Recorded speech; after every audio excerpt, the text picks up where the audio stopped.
All right, hello everybody. Welcome back to the channel. Today we're talking about grading, understanding Resolve. Right? If you're a cinematographer now that is coming up and you don't know the ins and outs of Resolve, I'm not saying that you have to be a colorist that is going to win some crazy ass award. You don't have to be good. You don't even have to be proficient. You just have to have a basic understanding so that you can talk to individuals around you, both in the prep process, on the day, in post-production, to understand what are the limitations and then what are some of the strengths that you can get from something like Resolve. Number one, if you're coming up as a cinematographer, half of the image is made in post-production. So if you're just doing your own little projects, your spec projects or your corporate videos, or you're trying to put a reel together, guess who's going to be doing the grade on that? You.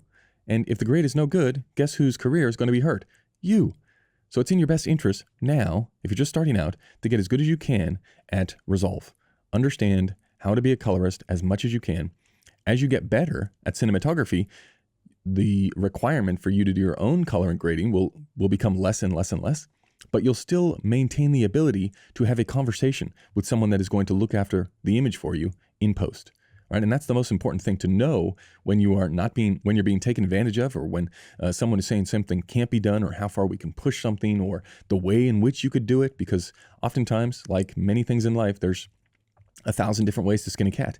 And if you see something that is negatively affecting some other part of the image, you can offer up something else. Just knowing that the possibility of doing it another way might open up the pathway in a conversation, because you will be sitting in a dark room next to a person, oftentimes that you've never met, trying to come to an agreement on what the best path forward is for the image and what the final result should look like. And the more you can articulate exactly what you want the thing to look like, that only comes from staring at a screen, trying to manipulate levels until you find a nice balance that you're happy with. And once you do, you say, well, what are the steps that I took to get there? These couple things. These are the things that I'm most focused on. Not only that, it makes you better as you're coming up, just to be objective about how far off of the final image you are on the day. Right? If you find that you are spending hours in the DI bay, like if you're coloring your projects and you have to do 15 different nodes and you got to track 15 different windows, like something has gone wrong. It should not be that hard. You should be doing very minimal adjustments if you are on your A game to get images that are somewhat aligned with what you were going for in the first place, right? You shouldn't be that far off. And if you are getting feedback like, hey, this is like, I'm having to do all of these things to balance or to match things shot to shot, that's a red flag. You want to know that as soon as you can, which is why you should be getting all of the footage and looking at it and then going through your own process for just a rough pass of like, what are some of the things I did good? How many stops over was I in the background?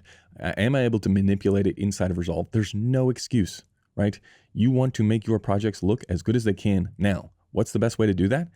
Like outside of learning to light better, outside of learning the camera ins and outs of what you can and can't do with the technology, the color bay has the most impact for the least amount of input. Right? If you spend a few hours honing your skills on trying to make things look nice, that's all you need, right? But you have to do the work. And every time you get a project, you should be doing the work just to see how much effort it takes, because it should be getting less and less and less. That's not to say it's never going to be the case. Even at the highest level, the top colorists in the world, they can do things that other people can't do, right? That's why the top 1%, the projects that you shoot, if you don't have those individuals, will never have that final, 1% or 2% polish, or in some cases, right? I've seen very well-known cinematographers have very average footage that just sings later on because someone else is doing the vast majority of the work to do the shape and to control the contrast and to set the mood and the balance. Like that all can be done. And if it can be done, you have to assume that it will be done without your input. And your input is worthless unless you know how far things can be pushed, or when something is pushed too far. And it's like that comes from reps inside of Resolve. So there's no excuse not to at least be a halfway competent colorist. Like get through the basics of being able to match something, get through the basics of being able to change, the black levels, where they sit, how you do that, the highlights, being able to bring those down and being able to set them according to the key exactly where you want, and be able to manipulate colors.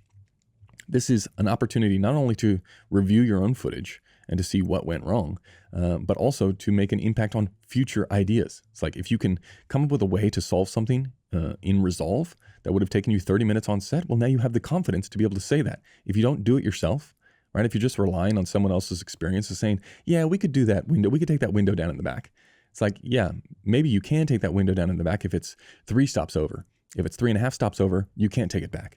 And you just willy-nilly go through and say, well, John told me that we could take down that window, so we're fine. We don't even have to check it. It's like, no, you have to go through this process to see where the mistakes are made or where the gains can be had. And there is no reason not to. Resolve is free. There's education all over YouTube on how to do the basics. And I would start there. Every single project that I shot, every spec that I shot, every test that I shot, I would go through, go inside of Resolve and try and push and pull the levels until you were happy with the system that you'd come up with. And if you do that, you will be paid throughout the course of your career by having that knowledge to be able to talk to the individuals that are doing it. You want to know and understand how to speak their language so that you get the max out of every session. Right? You don't want to be wasting your time going down some little pathway if you've only got 8 hours to do it and you spend 2 hours on trying to create some slash of light in the background of a single shot. You want to understand where the biggest chunks are going to be made.